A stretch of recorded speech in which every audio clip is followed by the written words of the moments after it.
Malima on a très urgent. Aye président Assimi, aye le message ci président Assimi le plus vite possible. Bien mercredi 31 août 2022. Tombouctou kaw de wole tchakoroba be kashila. Ko sema mogo keleme ka jahanama tasuma de sigu kumbi. Ko ji e Tombouctou fambe jidi. Ni ko kibe déplacement ke figa do kulundo de kono. O kuluni sema mogo keleme ka taga posus woro de sigi. Ji woro ji daga oni yoro tege. Ni e ji tatron ni ko kibe ji tege ibe beni azawadi sorasudi. Donc ube mogo de taxe 600. Ni ma war di ubi menaki do azawadi kasola ubi gushi jago yabe war sara oluye malion même nya fa président Assimi ngena ni provocation de tantôt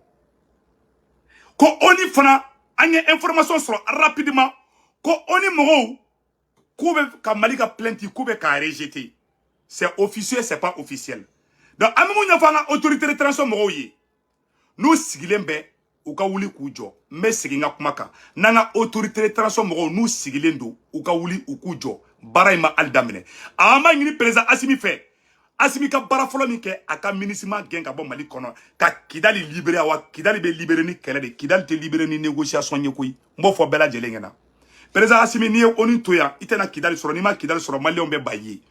ibeka desara ka Kidali soro oda to ibeka ka fanga chena angen be fe ka fanga kanya ye bara barake ni ma Kidali ke ni nyini ka ke Mali tayi ika bara bekera fudi fu falaki ala keni ka bara ke fuyi ne ga mu ngenya fo président Assimi ngena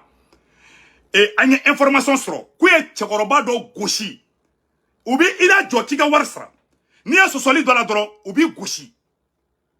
ko irisu nale u sarda foro u bolla u matoro kelene ko irisu nale u bolla u masonga toro kelene irisu ka surasu nana doro u bolla sema mogo ka posumbe ku be bolla ka yemla donc si ça uya ye ka fo anga surasi munu be fangala mogo mundo ka koka nogon o hinani mbula u ka konu be tanto donc u ja farera sa u sigira kana kanu ka posu sigi unola u be ka jigi anga population civile de Kambi meka tien de fo ngena bi et puis nous yanga mogo munu mene ko ka war sara no ya kuma cheya u be kuma munu fo anga surasu ma munu be fangala nte fe ka kuma do fo malola kuma do de don vraiment même pas a woroni kuna o de information be sina angene mu nya fo président Assimi ngena il y a un complot international contre le Mali. Complot international de Mali contre le Ambero Minakobi. Ne se vous tournera qu'une bonne information qu'elle dit, à prendre ou à laisser. N'y a malien bec inséré. Président Assimi, ou beka Azawadien be frangon ka 600. Ou yere ka kuma ko Azawadien, ou yuga kongere munke, sema mogo ka kongere munke, ou be ku mogo be frangon ka 600. Président Assimi,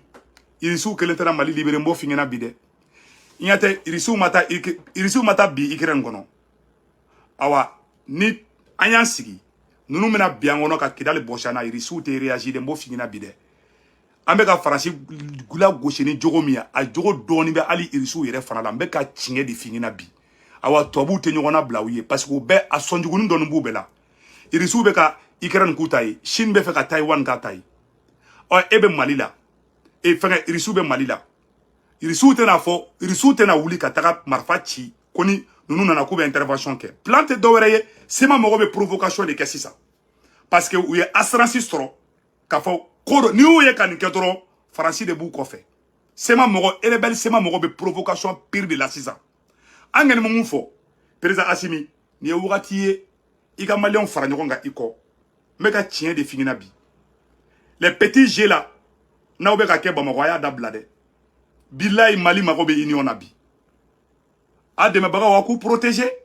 aga beke force kelenge aga na foko non que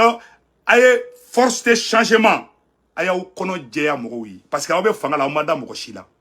bona tora dana bali ani dana te aw ni nyogon che dron naga je kera pati kolomba ngejugo bona o jeo ala te barga doula ante fe ko ka usro janfa de be ga wuli Mali contre la bi président Assimi ali nana ni bombe atomique ni ma Kidali mine ka di Malion chite soyi Malion yi wele Kidali libération de Kaba bon en tant que Kidali m'a libéré terroriste kele te ba Mali kono terroriste faso e Kidali di ibeka nana ambe tekere fo ibeka kun Kidali touray e fana nana Kidali te ka soro l'armée monte en puissance Kidali kenbe erebelu wolo toujours awa erebelu be ku sago ke anga population na e rebelu ni ye kulunin ta k'i bɛ bouger ka bɔ Tombouctou ka taga Gourma Araous o bɛɛ ye ji de e bɛ wari de sara e rebelle ninnu ni pendant que u bɛna Bamako u bɛna café ni buru dun tapis rouge bɛ da u ye Bamako u bɛna bɔ Bamako u jɛɲɔgɔnw olu bɛ ka an ka mɔgɔw maltraiter cɛkɔrɔba si jɛ san 70 ni kɔ ka marafaju kɛ ka gosi fo ka dalen to duguma rebelle y'o de kɛ cɛkɔrɔbaw ni musokɔrɔbaw bɛ kasi la Tombouctou cɛkɔrɔbaw ni musokɔrɔbaw bɛ kasi la Tombouctou an bɛ yɔrɔ min na ko bi u ye n wele u ye information di yan ne kɛ nin bɔra ne y'a fɔ bɛɛ lajɛlen ɲɛna ne m'a fɔ Asimi wuli ka marifa ta i ka taga rebelle kama ka taa kisɛ ci u la dɛ fɛrɛ kɛ i ka MINUSMA gɛn n'i ye MINUSMA gɛn jigi foyi tɛ kɛ SEMA mɔgɔw la mais SEMA mɔgɔw mana nin kɛ maliyɛnw dusu bɛ bɔ n'i ko fana k'i bɛ t'u kama MINUSMA mɔgɔ bɛ don a ni ɲɔgɔn cɛ MINUSMA sɔrɔsi kelen n'an ka kisɛ kelen y'a sɔrɔ u bɛɛ bɛ fara ɲɔgɔn kan ka na Mali ci u bɛ Mali ci i b'a fɔ u ye Libi ci cogo min n'u ma kɛ i ka si bɔn tigɛ kɔnɔ hali irisiw tɛ kuma ni irisiw y'an défend i ka fɔ ma ko ɲamɔgɔ den tatɔ filɛ a tɛ nin tubabu ninnu bɛɛ u bɛɛ bɛ binna jamanaw kɔnɔ nin b'o f'i ɲɛna dɛ irisiw de la ka taa Afghanistan ka taa bin o kan u bɛɛ b'a kɛla irisiw b'a kɛla faransɛw b'a kɛla u bɛɛ b'a kɛla koyi irisiw de ka fisa ani chinois Chine filɛ Taïwan nɔfɛ an bɛ yɔrɔ na ko bi koyi u bɛɛ bɛ ka yɔrɔnin dɔ bɛlɛ u bɛɛ bɛ ɲɔgɔn sutura yɔrɔnin dɔ la awa u tɛ ɲɔgɔn lebu i n'a fɔ an bɛ ɲɔgɔn lebu cogo min tubabuw tɛ ɲɔgɔn lebu ten dɛ n'aw sigilen bɛɛ de ko ayi ko non ko irisiw ko non ko irisiw bɛ n'an bɔ ni irisiw y'an bɔ a ka si bɔn tɛgɛ kɔnɔ président Assimi mɔgɔ b'i bɔ bi fɛn fɔlɔ b'i bɔ bi président Assimi o ye Ala ye filanan o ye maliyɛnw ye bon n'i ma maliyɛnw kɛ ɲɔgɔn kan n'a y'a kɛ jeune leaderw bilabilali ye ɲɔgɔn na jeune leaderw yɛrɛmaw n'a y'u kun kari ɲɔgɔn na aw bɛ fɛgɛnya aw bɛ ka ko min bɛ ka kɛ réseau sanfɛ bi o de bɛ ka rebelle ja farinya bi parce que rebelle b'a ɲɛ b'a la aw yɛrɛ na aw ka masa aw ka lieutenant colonel minnu bɛ réseaux sociaux sanfɛ aw n'olu man di olu yɛrɛ bɛ ka commencer ka ban aw ye dɔɔni aw yɛrɛ kɛrɛfɛmɔgɔ dɔw bɛ yen colonel b'aw la minnu yɛrɛ tɛ ka ɲini ka faamuya ni kuma ni fɔra min ma o bɛ dimi o bɛ vidéo sara an bɛ ɲɔgɔn buruja réseau sanfɛ bon o de filɛ ka fanga di ka assurance di rebelle ma bi parce que b'a dɔn ça ne va pas entre vous et vos collaborateurs u bɛ k'o ye Faransi bɛ k'o ye Amérique bɛ k'o ye awa o t'aw ma ɲuman ye o de kosɔn n'aw ma Segu Tunkara fɛ teriya ka fisa ni Segu Tunkara fɛ kɛ ni ne bɔra k'aw tɔgɔ fɔ ka kuma fɔ aw ma Amérique b'a mɛn Faransi b'a mɛn Côte d'Ivoire b'a mɛn Burkina b'a mɛn et je suis écouté partout et je suis international et je suis très crédible donc ni mɔgɔ ɲuman b'i bolo communiquer n'a ye n mago t'aw ka dɔrɔmɛ la n tɛ saraka deli la ye n b'a ɲini jeunes fɛ a ye saraka deli dabila aw ka baara kɛ a ka baarakɛbaliya dabila n'a ye mun y'a kɛ faden sagoya ye ka taga wari minɛ sɔrɔsi dɔ la k'i bɛna Segu buruja i t'a kɛ Segu la i b'a k'i yɛrɛ la parce que ne ye moteur diesel de ne tɛ jɔ n'aw ma nin ko ni double jeune ninnu dabila Bamakɔ a bɛ Mali ci hali a tɛ mɛn a bɛ ka tiɲɛ de fɔ an ɲɛna bi dɛ a bɛɛ ni Ala n'a kira cɛ rebelle de filɛ bi k'i sago kɛ an ka mɔgɔw la bi fɛn jumɛn bɛ se ka to Mali bɛ sauver bi les forces de changement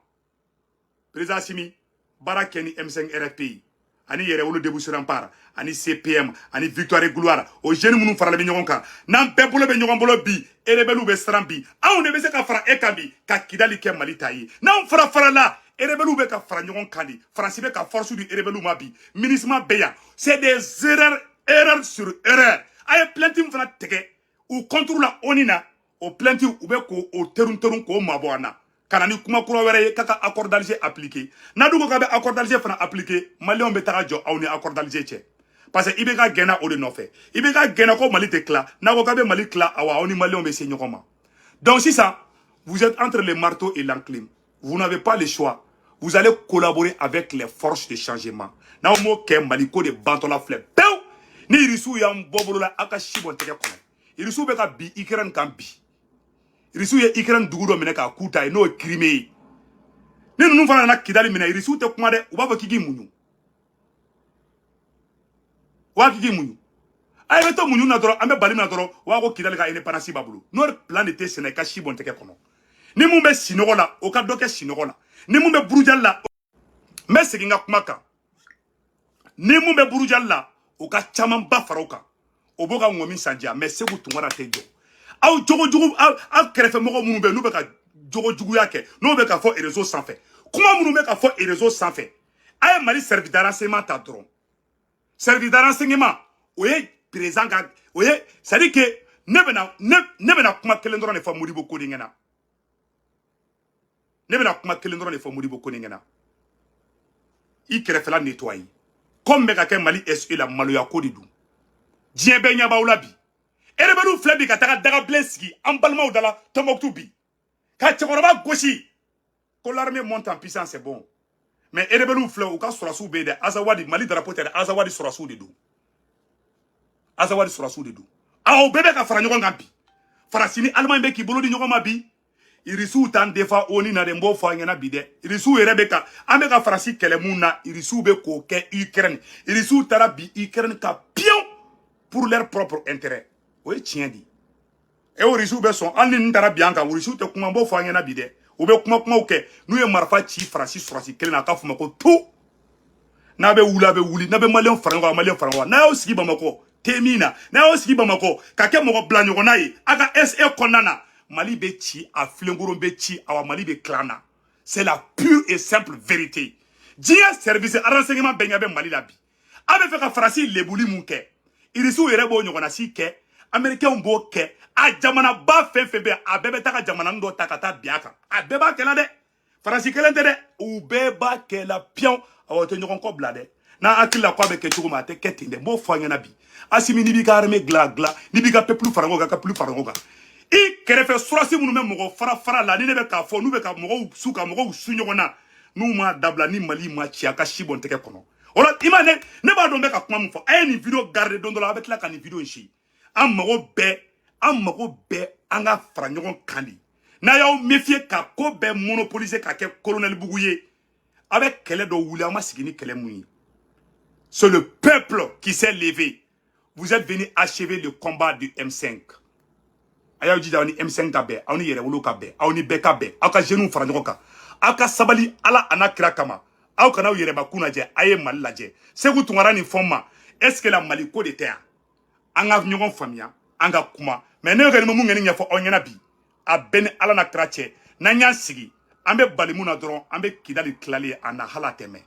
rebelle bɛ ka taa bi mɔgɔw kan ne kɔni b'a ɲini Mali autorité fɛ u ka sɔrɔsiw bila rapidement u ka taga bɛɛ Tombouctou dugu dɔ bɛ ko bɛɛ an b'a ɲini Asimi fɛ a ka sɔrɔsiw bila ka taga u ka taga mɔgɔw c'est à dire que mɔgɔw kɔlɔsi n'an tora Bamakɔ kɔnɔna na ɲɔgɔn sama ni fɛnw na rebelle yɛrɛ bɛ kuma dɔ fɔ anw ka sɔrɔsiw ma ne tɛ se ka dɔw fɔ réseau sanfɛ Tombouctou kaw ko u bɛ ka nin de fɔ an ka sɔrɔsiw ma ko ye ko Bamakɔ ka yɛrɛ bɛnnen don wa rebelle condamné non koyi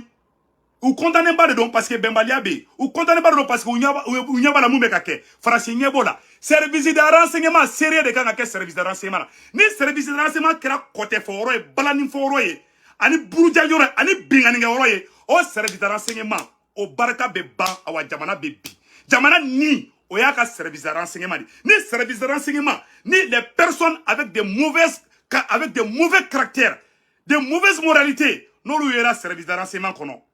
avec des pions de la France des escrocs internationaux o mɔgɔ caman de bɛ service de renseignement kɔnɔ n'o cayara service de renseignement kɔnɔ